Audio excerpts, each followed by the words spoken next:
bem-vindos a mais um unboxing. Hoje nós vamos desembrulhar Mateus capítulo 2. Abra sua Bíblia em Mateus, no capítulo 2. Nós vamos ler o capítulo todo, são 23 versículos. E eu quero que você enxergue comigo a preservação do rei. Nós, no capítulo 1, vimos a genealogia do rei, capítulo 1, de 1 a 17, e nós vimos o nascimento do rei, do verso 18 do capítulo 1 até o final do capítulo 1, e hoje, o capítulo 2, nós vamos ver como o Senhor Deus preservou o bebê rei, para que ele crescesse e cumprisse a sua missão.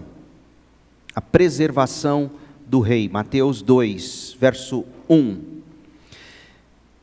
Jesus nasceu em Belém, na Judéia, durante o reinado de Herodes. Por esse tempo, alguns sábios das terras do Oriente chegaram a Jerusalém e perguntaram: onde está o recém-nascido rei dos judeus? Vimos sua estrela no Oriente e viemos adorá-lo. Ao ouvir isso, o rei Herodes ficou perturbado e com ele todo o povo de Jerusalém. Reuniu os principais sacerdotes e os mestres da lei e lhes perguntou: onde nascerá o Cristo? Eles responderam: em Belém da Judéia, pois assim escreveu o profeta. E você, Belém, na terra de Judá, não é a menor entre as principais cidades de Judá, pois de você virá um governante que será o pastor do meu povo Israel. Então Herodes convocou os sábios em segredo e soube pelos sábios o momento em que a estrela tinha aparecido. Vão a Belém e procurem o menino com atenção, disse Herodes. Quando o encontrarem, voltem e digam-me para que eu vá e também o adore. Após a conversa com o rei, os sábios seguiram seu caminho, guiados pela estrela que tinham visto no Oriente. Ela ia adiante deles, até que parou acima do lugar onde o menino estava. Quando viram a estrela, ficaram muito alegres. Ao entrar na casa, viram o menino com Maria, sua mãe, e se prostraram e o adoraram. Então abriram seus tesouros e o presentearam com ouro, incenso e mirra. Quando chegou a hora de partir, retornaram para sua terra por outro caminho, pois haviam sido avisados em sonho para não voltar a Herodes. Depois que os sábios partiram, um anjo do Senhor apareceu a José em sonho. Levante-se, disse o anjo, fuja para o Egito com o menino e sua mãe, fique lá até que eu lhes diga que volte, pois Herodes vai procurar o menino a fim de matá-lo. Naquela mesma noite, José se levantou e partiu com o menino e Maria, sua mãe, para o Egito, onde ficaram até a morte de Herodes. Cumpriu-se assim o que o Senhor tinha dito por meio do profeta: do Egito chamei meu filho. Quando Herodes se deu conta de que os sábios o haviam enganado, ficou furioso. Enviou soldados para matar todos os meninos de 2 anos para baixo em Belém e seus arredores, tomando por base o relato dos sábios acerca da primeira aparição da estrela. Com isso, cumpriu-se o que foi dito por meio do profeta Jeremias.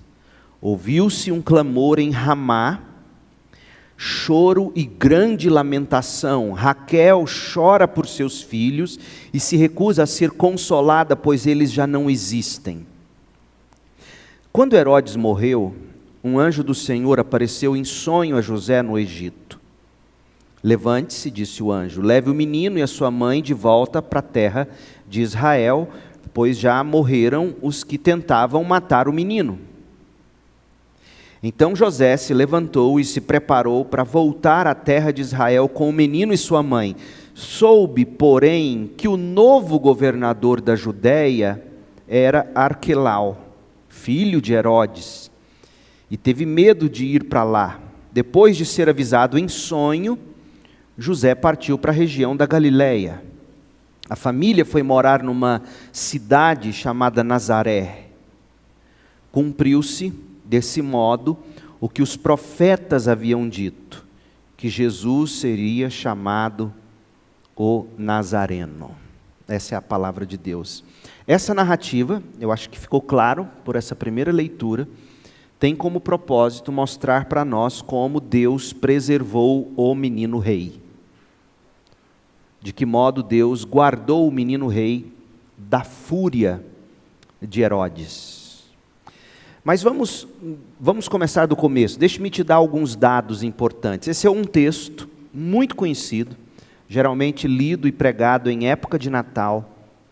O risco de alegorizarmos o texto é enorme e de dizermos coisas que de fato o texto não se propõe a dizer. E a gente, como de costume, infelizmente, pega um texto como esse fora do seu contexto e a gente então estraga o texto e não de fato percebe o que Deus quer ensinar para nós.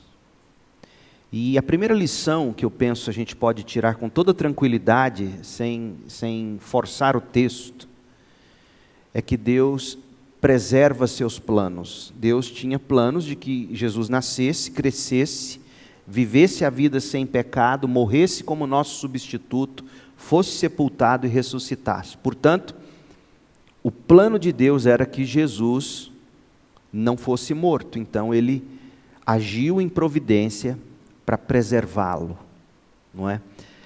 Nós não viveremos nem além nem aquém do tempo determinado pelo próprio Deus para a gente cumprir aquilo que Deus tem para nós cumprirmos nesta vida. Mas a pena hábil de Mateus escreveu esse texto, ela continua trabalhando aqui no capítulo 2 para demonstrar que Jesus é o verdadeiro rei. Jesus não é só rei de Israel, Jesus é rei de toda a terra. Porque quem são os primeiros a virem adorar Jesus? São sábios do Oriente. E se prostram diante de Jesus como rei. Então Jesus é rei dos judeus, como a genealogia do capítulo 1 demonstrou. Mas Jesus é rei de toda a terra, como essa visita dos magos já demonstra. No capítulo 1, Mateus comprovou a linhagem humana, a linhagem legal do rei Jesus. Nós vimos que Mateus fez isso anotando a genealogia, capítulo 1, de 1 a 17. Na sequência, Mateus atestou a linhagem divina do rei Jesus, quando registra o nascimento virginal de Jesus, capítulo 1, de 18 a 24. No capítulo 2, Mateus continua apresentando evidências do direito legítimo, do direito intransferível, do direito absoluto de Jesus de Nazaré ao trono de Davi. E de que modo Mateus vai demonstrar isso? Que ele é rei dos judeus por linhagem legal, ele fez na genealogia, ele mostrou para nós. Que ele é Deus encarnado, portanto, o Filho eterno de Deus, Mateus demonstrou para nós quando nos conta a história do nascimento virginal.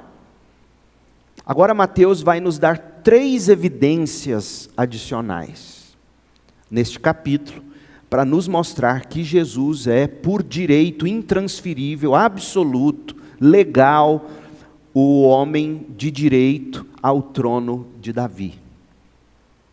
E é isso que eu quero, em primeiro lugar, mostrar para vocês.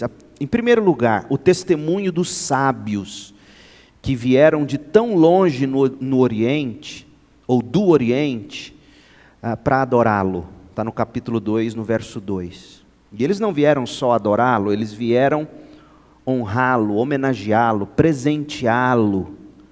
Está isso no verso 11 do capítulo 2. De que modo, essa é a boa pergunta, de que modo esses sábios do Oriente podem ser usados como evidência de que Jesus é o rei dos judeus e também o rei de toda a terra? Eles viajaram da Pérsia para homenagear, pensem bem comigo, para homenagear e honrar um rei cuja coroação eles não tiveram parte. Um rei muito maior do que qualquer outro que eles já tiveram ou jamais colocaram em algum trono. Vocês prestaram atenção na minha linguagem?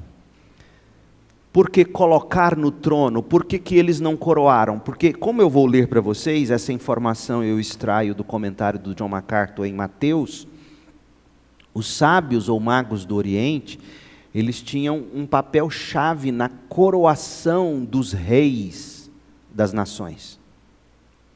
Olha o que ele escreveu.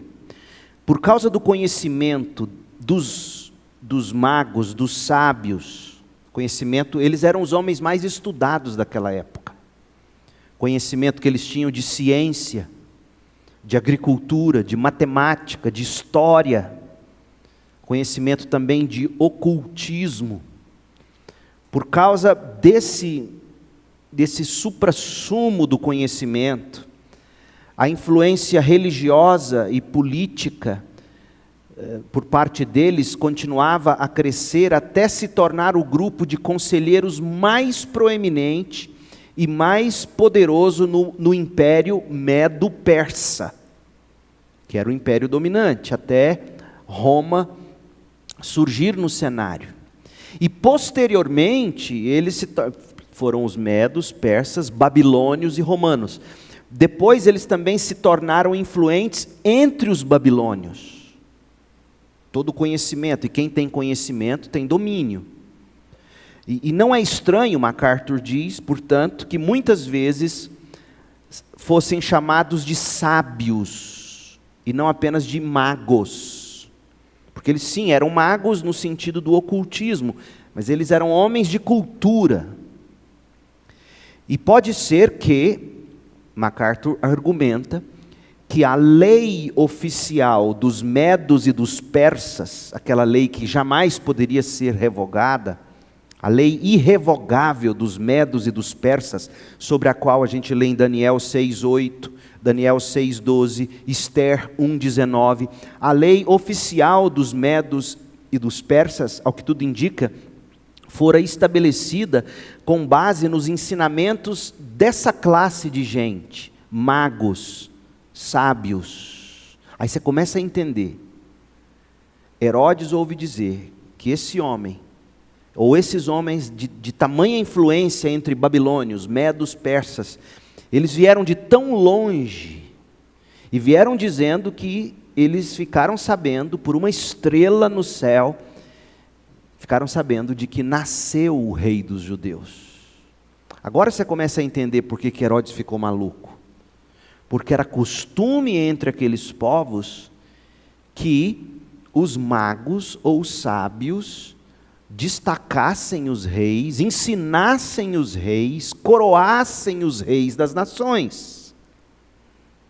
MacArthur diz assim: os historiadores nos dizem que nenhum persa jamais foi capaz de se tornar rei sem ser ou sem dominar as disciplinas científicas e religiosas dos magos, e depois ser aprovado e coroado pelos magos, e que esse grupo de magos também controlava amplamente as nomeações judiciais. Então, na cabeça de Herodes, pronto, veio os sábios do Oriente, eles vão tutelar esse menino que nasceu, que eles estão dizendo que é rei dos judeus, e deve ser mesmo, e por linhagem legal, e eles vão tutelá-lo, eles vão ensiná-lo, e eles vão coroá-lo rei. Pra você ter uma ideia da influência deles, desses magos, não dessas pessoas específicas que visitaram Jesus, mas dessa classe de gente. Pra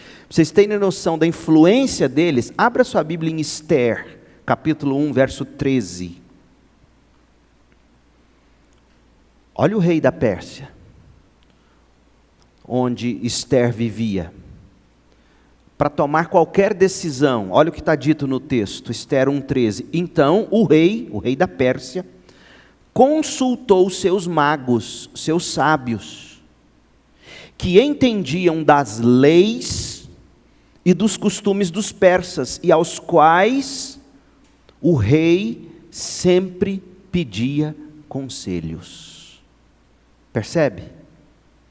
Nós lemos que o chefe dos magos da Babilônia estavam, para você ter uma ideia, a gente lê isso, abre em Jeremias 39 agora, a gente lê que os chefes, ou o chefe dos magos, o chefe dos sábios da Babilônia, estavam com Nabucodonosor, quando Nabucodonosor atacou e conquistou Judá.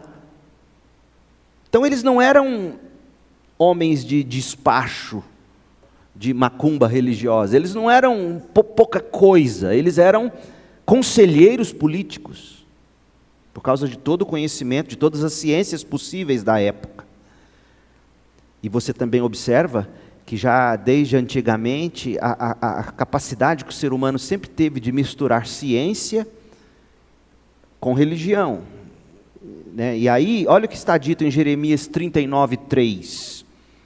Todos os oficiais do exército babilônico entraram e se sentaram junto ao portão do meio. E aí vem o nome do sujeito, Nergal-Sarezer, da região ou da cidade de Sangar. Nebo-Sarzequim, um dos chefes dos oficiais. Negal-Sarezar, conselheiro real, e todos os outros oficiais do rei da Babilônia. Os sábios, os magos, tidos como conselheiros oficiais. Portanto, não foi por acaso, não foi por pouca coisa, o estado de perturbação de Herodes, que a gente lê em Mateus 2:3. Ele ficou perturbado quando ele ouviu dizer desses sábios. E Herodes sabia que se tratava de um rei muito superior a ele, mesmo que ele, Herodes, estivesse no trono em Israel, debaixo da tutela do César romano. Então, a primeira evidência que Mateus nos dá, no capítulo 2, de que Jesus é o rei dos judeus, é que esses sábios vieram, e naquela cultura, esses homens não erravam. Herodes ficou maluco. A segunda evidência, Mateus 2, o antagonismo e o ódio de Herodes depõem contra ele. Revela que ele tinha sim algo a temer. Gente, o esquema desonesto de Herodes para descobrir quem era o bebê e destruir aquele bebê real que havia nascido. Você tem que se lembrar, esse era um menino absolutamente desconhecido. O nascimento de Jesus não foi ao estilo de Broadway, aos olhos do mundo, foi simples, foi pequeno. Ele era desconhecido ainda, ele era despercebido pelas pessoas. Mas Herodes, o medo dele, o medo da declaração dos sábios do Oriente sobre os meninos, podia estar certo. E por que podia estar certo? Porque Herodes, ele só estava no trono em Israel, não por direito de linhagem. Herodes não era nem judeu. Herodes era um edomita. Herodes estava no trono de Israel simplesmente porque Roma disse, tem que ser ele. E a gente leu no final do capítulo, quando ele morreu, quem que se tornou o rei? O filho dele, porque Roma queria que fosse. Era o capacho de Roma naquela região. Ele não era judeu, ele não tinha qualquer direito legítimo. Portanto, quando ele ouve dizer que esses magos identificaram o nascimento de alguém que era de fato o rei dos judeus, na hora Herodes pensou, pronto, acharam a linhagem, e eu estou com um problema. Esse argumento, John MacArthur apresenta como sendo a segunda evidência de que Jesus é o rei. O ódio, o antagonismo de Herodes. Quando ele ouve dizer, porque quem não deve, não teme. Não é? E o terceiro argumento, o cumprimento de 4 profecias messiânicas. Então, em primeiro lugar, os magos que vêm, e eles vêm porque viram a estrela, e aqui a gente já fica percebendo como Deus, quando quer falar com a gente, ele usa os seus métodos. Aqueles magos, eu não fiz nenhum estudo a fundo para saber que tipo de estrela era essa que eles esperavam a respeito, mas existe profecias bíblicas.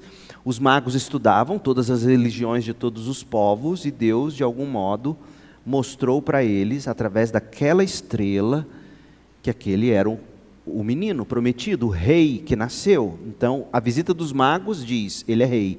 A reação antagônica, odiosa, ou carregada de ódio de Herodes, diz, esse homem é o rei mesmo. E terceiro, as profecias. O Antigo Testamento tem cerca de 330 profecias que dizem respeito a Jesus. E só no capítulo 2 de Mateus, a gente vê o cumprimento de 4 profecias sobre a infância, nascimento e primeira infância de Jesus. Então, essas profecias, e todas elas dizem respeito a locais. Por exemplo, ele tinha que nascer em Belém, capítulo 2, de 4 a 6. Ele foge para o Egito, capítulo 2, de 13 a 15.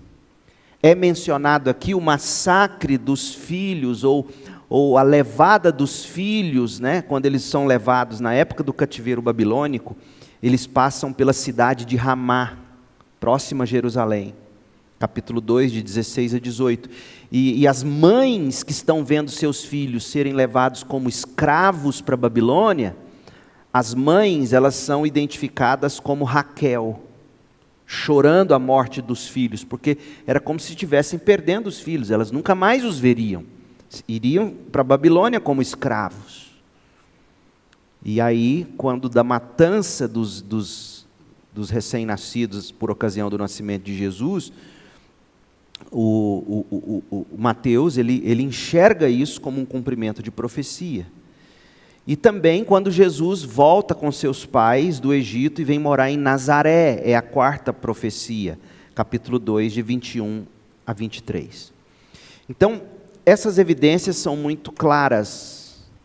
3 evidências. Jesus é o verdadeiro rei. Nós vimos no capítulo 1 que ele é o verdadeiro rei por causa da genealogia. Ele é o verdadeiro rei Messias, Deus homem, homem Deus, por causa do nascimento virginal, capítulo 1. Ele é o verdadeiro rei porque esses sábios dão testemunho disso. Ele é o verdadeiro rei porque o próprio Herodes se denuncia, com a reação absolutamente destemperada dele, de quem realmente tinha algo a temer, de quem sabia que o trono não era dele, e que no momento em que o povo descobrisse isso, começaria uma revolução. E a Bíblia diz no capítulo 2 que não só Herodes ficou perturbado, mas o povo também. E por que o povo também?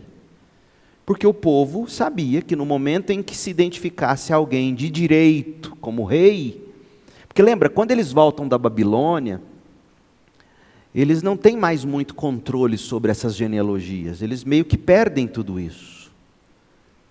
E agora eles temem porque alguns, aqueles mais nacionalistas judeus, iam insurgir contra Roma, por isso eles temem.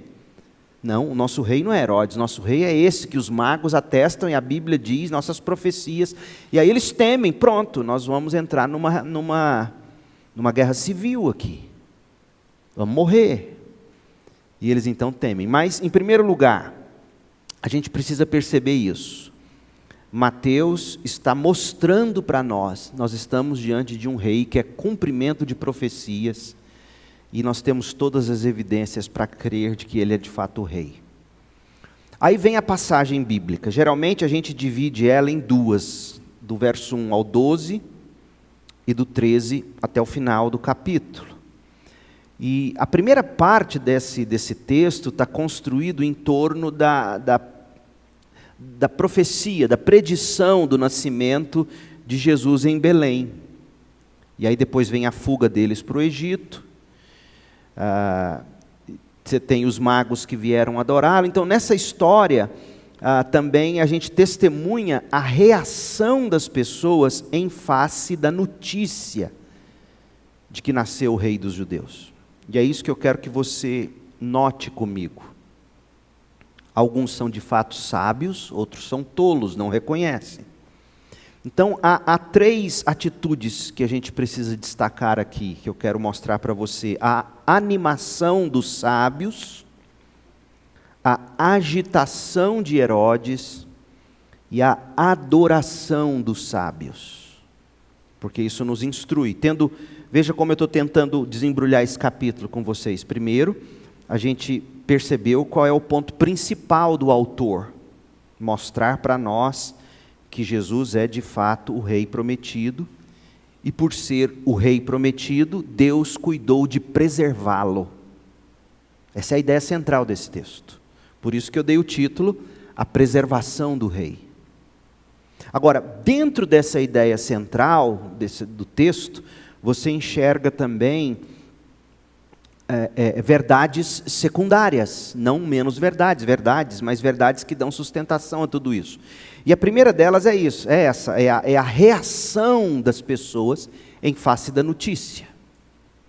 Leia comigo, a animação dos sábios, capítulo 2, verso 1.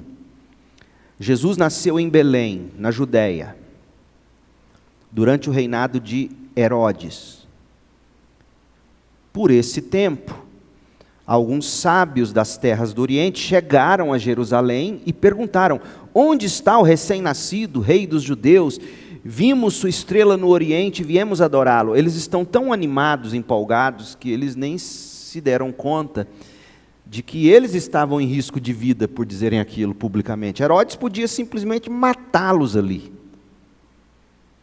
Mas Herodes prefere hackeá-los, né? Vai lá descobrir onde ele nasceu, que cidade, e volta aqui que eu quero adorá-lo. Mas esse evento aqui, ele começa a destruir alguns mitos do nosso presépio de Natal. Não diz que eram 3, né? Quando você olha no presépio, geralmente você vê 3, a gente coloca 3 por causa dos 3 presentes. Mas a Bíblia não diz quem são, quantos eram, fala de 3 presentes. E também, geralmente, os presépios colocam os pastores na manjedoura e os magos tudo junto. E são eventos distintos.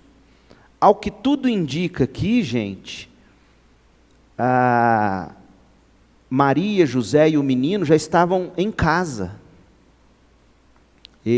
Nós lemos em Mateus 2,11, que a família estava hospedada em casa e não mais no estábulo onde Jesus nasceu.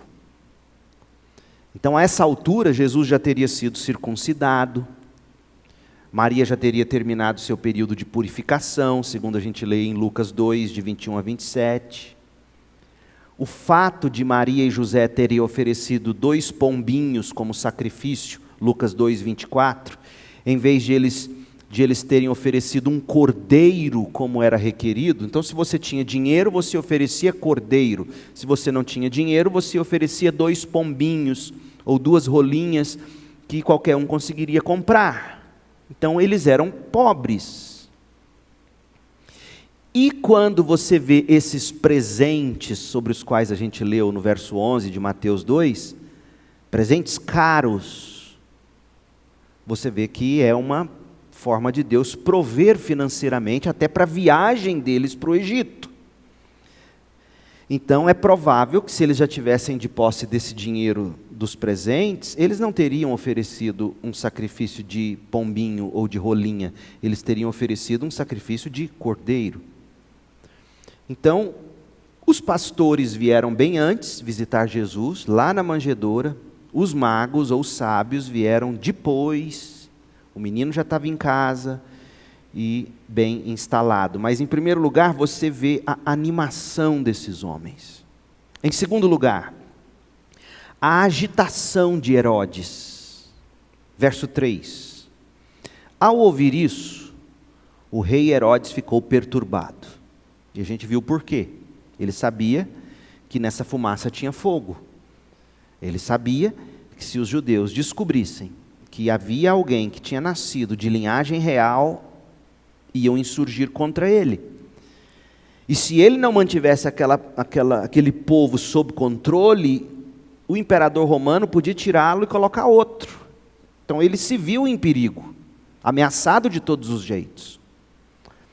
E o povo também de Jerusalém se perturbou, porque eles pressentiram: meu Deus, se isso é verdade, vai haver insurgência contra Herodes. Herodes não vai deixar barato, senão ele perde o lugar dele de privilégio. E adivinha quem vai sofrer? O povão. Então veja que as questões políticas, como as de hoje, já estavam envolvidas no nascimento de Jesus. Porque não tinha ninguém nesse ponto da história pensando em profecia. Estava todo mundo pensando em probabilidades políticas, consequências. Né? Nada novo debaixo do sol. Verso 4.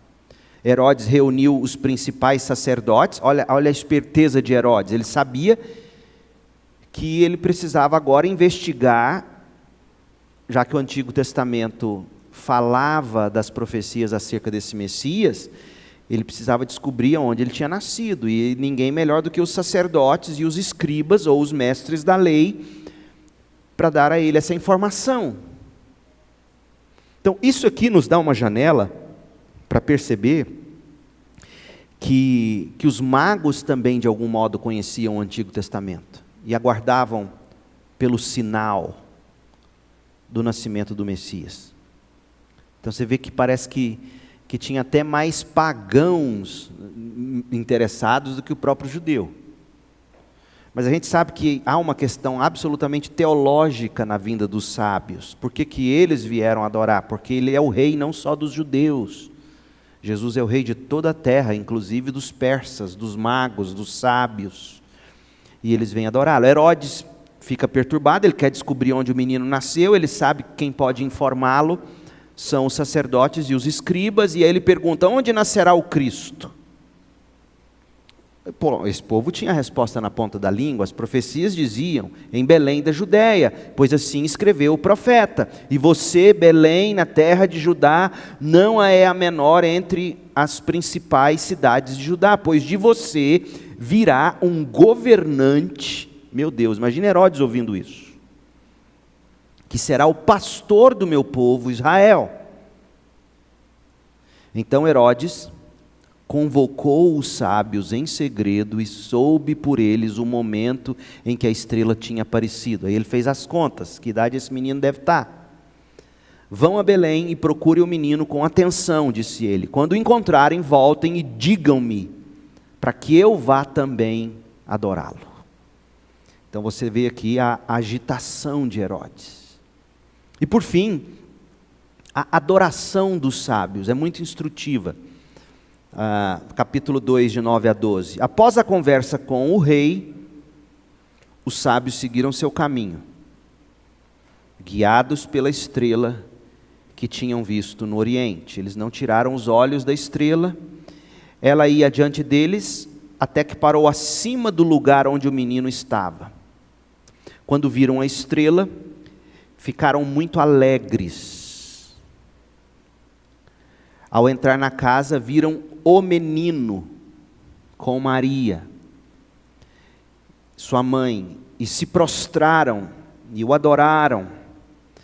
Então abriram seus tesouros e os presentearam com ouro, alguns dizem símbolo da realeza, incenso, testemunhando da divindade, e mirra, que era usado para untar, né, a humanidade dele. Mas na verdade eu tenho para mim que isso aqui tem tudo a ver com dinheiro mesmo. Ele precisava disso. Eram coisas muito caras. De fato, honravam-no como alguém de realeza. Ouro é para o rei. Incenso. O rei pagão, ele misturava muito essa imagem de que o rei tinha contato direto com Deus. Tem isso sim. E mirra, talvez para untá-lo, ungí-lo quando de sua morte, enfim. Esses elementos revelam que Jesus é de uma espécie elevada do meio do povo. Ele é rei. E isso de fato honra a realeza de Jesus, a divindade, a humanidade. Não há dúvida sobre isso, de que isso o honra nesse sentido. Essa era a primeira intenção, honrá-lo no sentido de ele ser rei. Mas absolutamente também verdadeiro o fato de que isso serviu, isso foram as economias que José e Maria usaram para fazer a viagem tão longa, dispendiosa para o Egito, e chegando lá sobreviverem, não é? E quando chegou a hora de partir, eles retornaram para a sua terra por outro caminho, pois haviam sido avisados em sonho para não voltar a Herodes. Eu quero fazer algumas aplicações aqui. A primeira delas, nesse ponto da narrativa, antes da gente continuar para o final do capítulo. A primeira delas, a confirmação de que Jesus é o Rei das Nações. O cuidado de Deus de inspirar Mateus de tal modo que Mateus nos apresentasse evidências da realeza de Jesus, as evidências que repetidamente eu tenho falado para vocês. A genealogia, o nascimento virginal, o reconhecimento dos magos, a perturbação de Herodes, as profecias se cumprindo, o cuidado de Deus de tecer isso para nós. Isso mostra que a nossa fé, ela não é um salto no escuro, existem evidências para aquilo que a gente crê. Deus nunca ignorou a nossa reflexão, o nosso raciocínio, o nosso bom senso.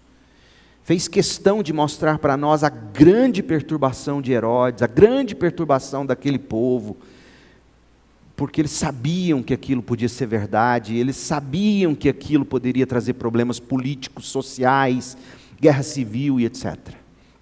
Então, é um motivo de grande regozijo você ler a Bíblia, o documento da nossa fé, e perceber que Deus se preocupa em nos dar argumentos. Deus conversa com a gente quando a gente lê a Bíblia. O problema é que a gente não costuma ler a Bíblia como a gente tem que ler a Bíblia, até porque pregadores pregam a Bíblia fragmentada. Fulano vem cá e lê a genealogia de Jesus e prega, aí vem no Natal, prega o capítulo 2, alegoriza tudo. Mas se você lê a sequência, você está vendo, Deus tá nos mostrando argumentos para a gente crer de que esse é o Messias, esse é o Cristo, esse é o nosso Salvador. Através de todos os argumentos que já foram apresentados até aqui. Então, em primeiro lugar, a nossa fé, ela é calçada em argumentos muito bem apresentados, muito convincentes. Em segundo lugar, a mão de Deus movendo a história, as profecias se cumprindo.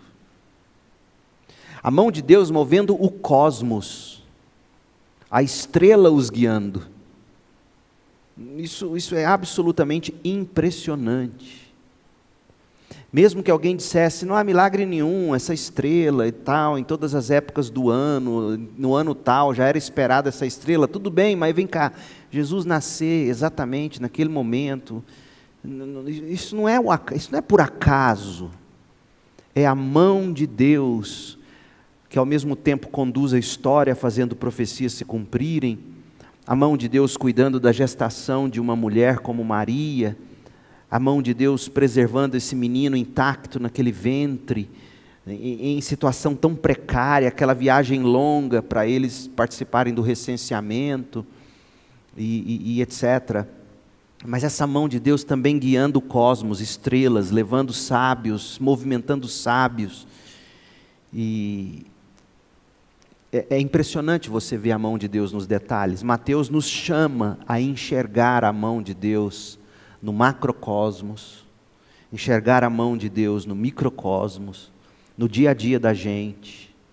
Mas também dentro dessa mesma linha da mão de Deus, você vê o contraste glorioso na vida de Jesus. Ele é um rei pobre, humilde. Ele é um rei escondido nesse primeiro momento, sem pompas. Você vai ver a realeza divina e a humildade humana desse nosso Senhor e Salvador Jesus Cristo. É motivo de grande regozijo. A gente gosta dessas coisas, gente. Se você encontrasse, digamos, sei lá, o Donald Trump na Praça Tamandaré. Imagina, o Donald Trump, o bilionário, ex-presidente americano. E de repente ele está lá sentado, comendo pipoca. Aí você senta com ele. Ele conversa, ele tenta falar português. O Leandro aqui, gostoso a pipoca da Praça Tamandaré. Quer dizer, você ia sair como desse papo? Poxa, o Trump conversando assim comigo, o homem é simples, o homem é bom. O Elon Musk, você encontra o Elon Musk, sei lá, no McDonald's, aqui na praça, e o Elon Musk senta, começa a conversar com você, é um homem, é o Elon Musk, o homem mais rico do mundo, está comprando o Twitter, parece, finalmente, e ele tem pompa, ele tem dinheiro, mas ele é simples. Você fica muito mais bem impressionado, não é assim? A gente gosta desses contrastes nas pessoas. Fulano é tão inteligente, mas é tão humilde. Fulano é tão bonito, mas não é vaidoso. Fulano é tão poderoso, mas não manipula ninguém. A gente vê beleza nessas coisas. E o convite de Mateus é para a gente ver isso aqui. A realeza divina, a pompa dos magos, mas diante de um bebê pobre, humilde. E até quem diga, tudo se atribui a Spurgeon, né? Qualquer frase evangélica, quem se quer Spurgeon? Spurgeon falou de tudo. Atribuíram a Spurgeon a frase de que ele teria nascido pobre numa manjedoura para que os ricos também tivessem acesso a ele, os pobres, perdão. Porque pobres não entrariam em palácios, mas pobres têm acesso a manjedouras e ricos também. Então, você vê esse contraste glorioso na vida de Jesus, é impressionante. A terceira aplicação, a disposição dos sábios em honrar e adorar Jesus Cristo. Né? A viagem longa, os presentes caros, a vulnerabilidade numa terra estranha, o risco que correram, tanto que eles se deram conta no final. O anjo aparece e diz, olha, não voltem a Herodes, ele vai matar vocês, porque ele quer matar o menino. Então a disposição deles, a forma como eles adoram, as coisas, o objeto da adoração deles, eles entram na casa, eles veem o menino com Maria. Esse artigo definido é muito importante, a adoração é ao menino, não é a Maria. Não existiu em nenhum momento, a grande e virtuosa Maria, apesar de ser verdade, Lucas fala que ela é, mas a adoração é ao Cristo, é ao menino, a forma como eles entregam todas as coisas, a postura, em tudo isso a gente aprende quando a gente lê esse texto. Em quarto lugar, a perturbação de quem se apoia no ombro de homens, Herodes, a perturbação dele. A verdade de Deus, ela invade a história no momento em que Herodes estava governando. E como a vida dele não era apoiada na verdade e na revelação de Deus, era apoiada na politicagem de Roma, a vida dele estava construída sobre areia. Ele se viu em risco. Ele se viu pronto a perder todas as honras e privilégios e tudo mais. Então, por isso ele se perturba. O medo de Herodes é fruto de uma vida construída sobre areia, sobre o temor de homens, sobre privilégios de homens, e da população de algum modo também.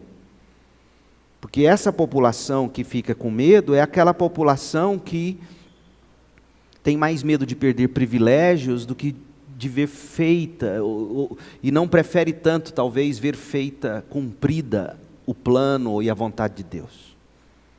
Então a gente aprende muito com isso. Se a vida de Herodes fosse calcada de fato nas Escrituras, ele não tinha nada a temer. Tampouco aquele povo. Seria custoso sim, como é custosa a vida cristã.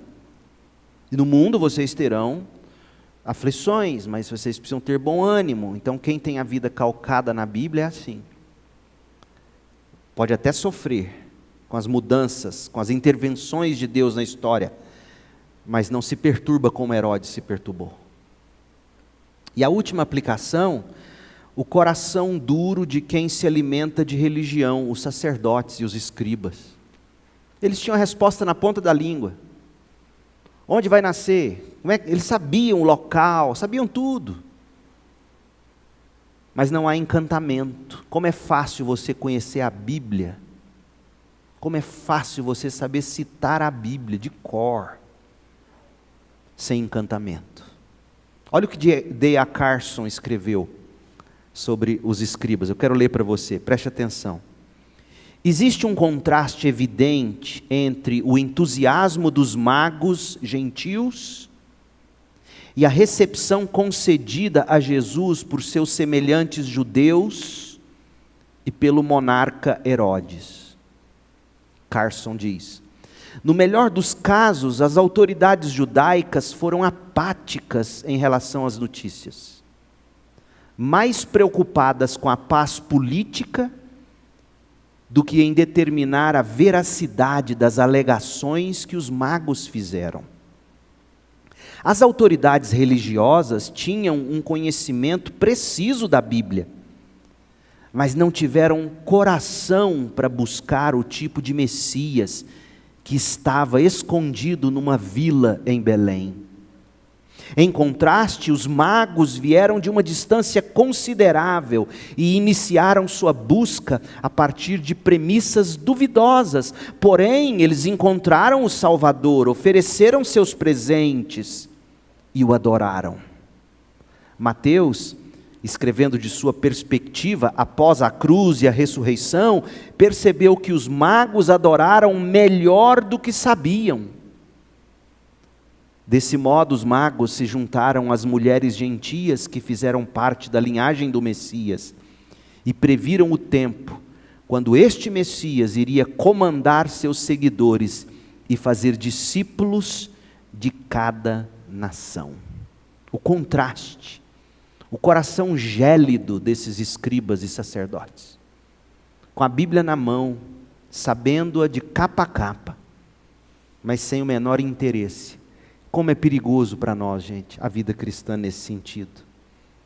Como é perigoso a gente perder a vibração por Cristo e pela sua palavra, ainda que sabendo citar de cor os textos bíblicos, ainda que tendo o melhor da teologia reformada, mas o coração frio. Eu soube, quando John Piper veio ao Brasil, no início da década de 80, ele veio pregar na editora, no congresso da editora Fiel, e o Piper, sempre daquele jeito, com o coração, buscando ter o coração em chamas para Deus, eles cantando aqueles hinos, né, todo conservadores. E aqui não há nenhuma crítica à editora e Ministério Fiel, que eu amo de coração, mas eu soube que alguns no início o Piper era jovem, ele não era o John Piper de hoje, apesar de já ter livro escrito, mas... E aí trouxeram, e a maioria dos que iam nas conferências da editora Fiel morria de medo do pentecostalismo no Brasil. E o John Piper cantando com as mãos erguidas, só ele lá de mão erguida, hino com mão erguida, adorando o Senhor, e o povo olhando um para a cara do outro. Será que, né? Testemunhas oculares me contaram essa história lá no início da década de 80, o povo preocupado, porque o John Piper cantava com a mão levantada. Olha como é sério, gente. Olha como é sério a gente ter a Bíblia na cabeça, saber da tradição, defender a fé reformada, conhecer os catecismos, conhecer as confissões de fé, e não ter o coração ardendo. Aí vem e falam de Jesus, você dá a resposta, mas não corre para conferir e adorar. Esse é o risco que a gente corre. A última parte do capítulo, que é o cumprimento das profecias, são 4 profecias se cumprindo no capítulo 2, a primeira é de que ele teria que nascer em Belém, a gente viu, certo? E agora as outras 3 estão na segunda parte do capítulo, que vai do verso 13 até o final. E aí eu quero ler, dividindo essa parte final do capítulo 2, me pautando pelas 3 profecias, porque se você observar, Mateus teceu seu capítulo 2 em torno das 4 profecias. Os 4 pontos, digamos, desse capítulo 2 estão nas 4 profecias. Belém, para se cumprir a profecia, e agora a fuga para o Egito, a matança dos bebês, das crianças em Ramá, e o retorno de Jesus, seus pais, do Egito para Israel. As profecias. Então vamos ler, e aí eu faço as aplicações, a gente conclui. A fuga para o Egito, capítulo 2, verso 13. Depois que os sábios partiram, um anjo do Senhor apareceu a José em sonho. Você percebe que nesse capítulo, Deus fala muito assim. Ele aparece em sonho, inclusive para os magos. Pode até ter sido o caso de eles terem recebido em sonho o anjo dizendo: essa estrela é a estrela que indica o nascimento do rei dos judeus. Apesar de que, se salvo engano, existe uma profecia sobre a estrela. Depois que os sábios partiram, um anjo do Senhor apareceu a José em sonho. Levante-se, disse o anjo, fuja para o Egito com o menino e sua mãe. Fique lá até eu lhe dizer que volte. Olha o quanto estava sendo requerido de José. Mas vamos deixar isso lá para aplicação.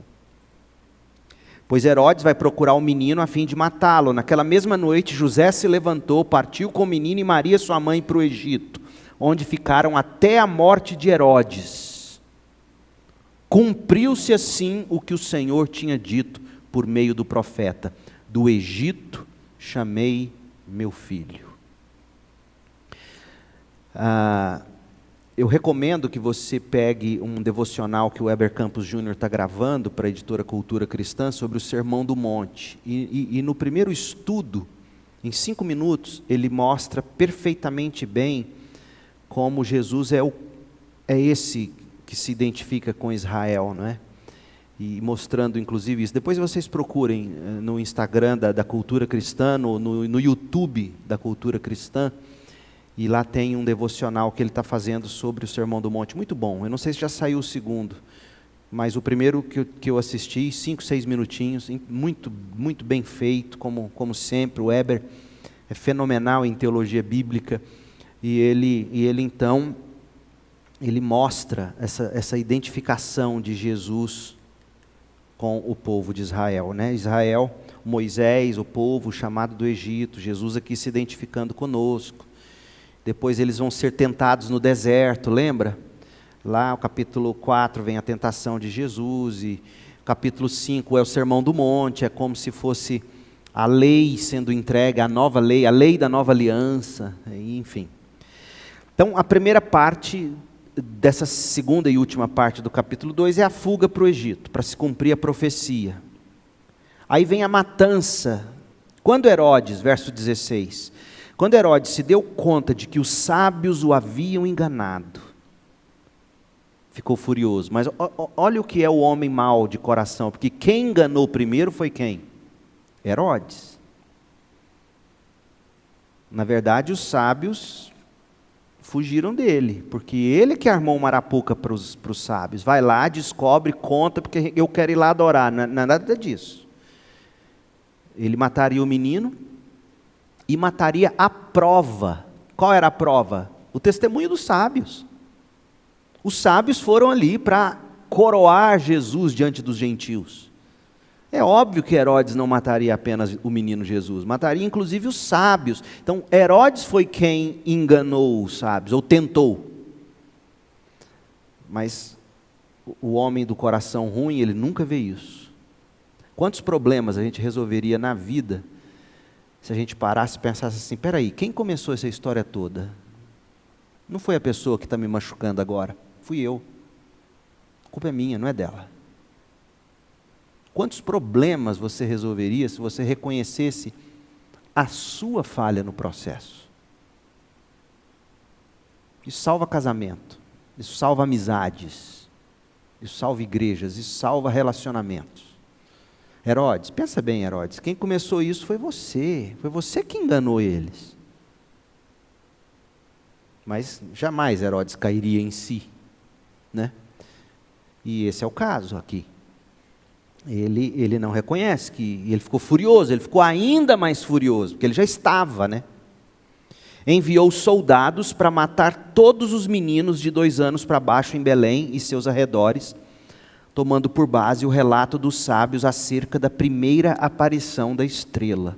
Com isso, cumpriu-se o que foi dito por meio do profeta Jeremias. Lá em Jeremias 31:15, ouviu-se um clamor em Ramá.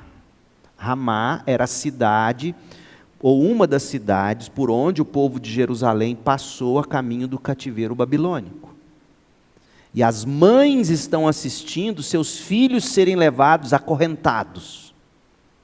E elas estão em pranto na cidade de Ramá. É o que estava acontecendo, no caso ali em Jerusalém, arredores. A história estava se repetindo.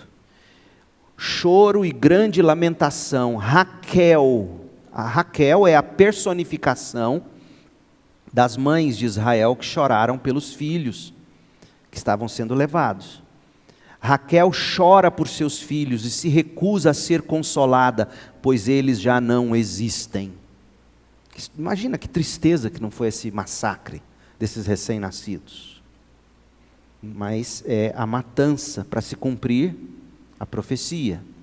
E concluindo o capítulo, o retorno da família real, literalmente falando, o retorno da família real do exílio no Egito para Israel. Verso 19, quando Herodes morreu, um anjo do Senhor apareceu em sonho a José no Egito. De novo o anjo.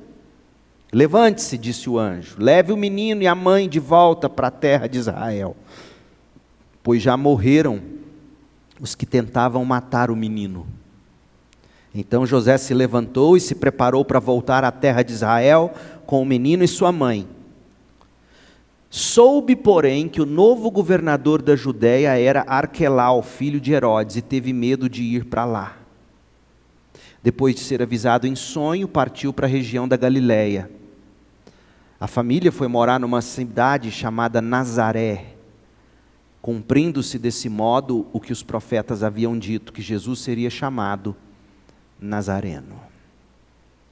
3 aplicações para a gente concluir. Primeira, homens ímpios sempre se oporão, ou vão se opor à obra de Deus. É o que se espera. Foi assim no nascimento de Jesus, foi assim na morte de Jesus, e eles agem não só com maldade, mas também com mentiras. Por exemplo, Herodes mentiu para os magos morreriam se tivessem voltado a ele. Quando Jesus ressuscita, a notícia que se espalha, a fake news, era de que o corpo de Jesus tinha sido roubado, quando teria sido impossível o corpo de Jesus ter sido roubado. E os evangelhos nos dão as evidências. Primeira, a pedra pesada, não tinha como você arrastar aquilo, um grupinho pequeno. Segundo, a fortíssima vigilância por parte dos soldados romanos ali, e deixarem roubar o corpo seria a sentença de morte deles. E tantas outras evidências. Mas o que nós não podemos perder de vistas, o que se espera, ou o que aguarda o povo de Deus, é que diante das maiores manifestações da obra de Deus, na mesma proporção, os homens ímpios se levantam contra o ungido, contra o Cristo e seu povo, que é o que está acontecendo aqui. É isso que nos aguarda. É tanto que Jesus mesmo vai dizer que no fim dos tempos, se os dias não fossem abreviados, até os eleitos se perderiam. Então, homens ímpios vão se opor a nós. E quando você entende isso, você se prepara para reagir de um modo cristocêntrico, bíblico. Segunda aplicação, a revelação de Deus é a fonte de esperança do povo de Deus. José, gente, José não tinha nada a que se apegar, senão na voz de Deus guiando. José, acorda e foge. José, plante a sua vida no Egito. Quanta coisa José deixou para trás desde que decidiu adotar esse menino. Deixou tudo. E aí quando está estabelecido no Egito, morre Herodes e Deus, José, é hora de voltar. A revelação de Deus guiando José, a revelação de Deus acalmando José, a revelação de Deus mostrando que tudo aquilo era cumprimento das Escrituras. Nós encontramos descanso para o coração na revelação de Deus, na palavra de Deus. E por fim, homens sábios, os sábios José, eles sempre vão obedecer à voz de Deus. Você vê José obedecendo à voz de Deus, você vê os sábios obedecendo à voz de Deus, você os vê atendendo às advertências de Deus, não vai por aí, você vai morrer, vai por ali. Você vê esses homens pagando o caro para cumprir a vontade de Deus e pautando a vida deles pela palavra de Deus. Há muito nesse texto sobre o que meditar e principalmente pela graça por meio da fé praticar. Que Deus nos abençoe e nos ensine a ser assim, né?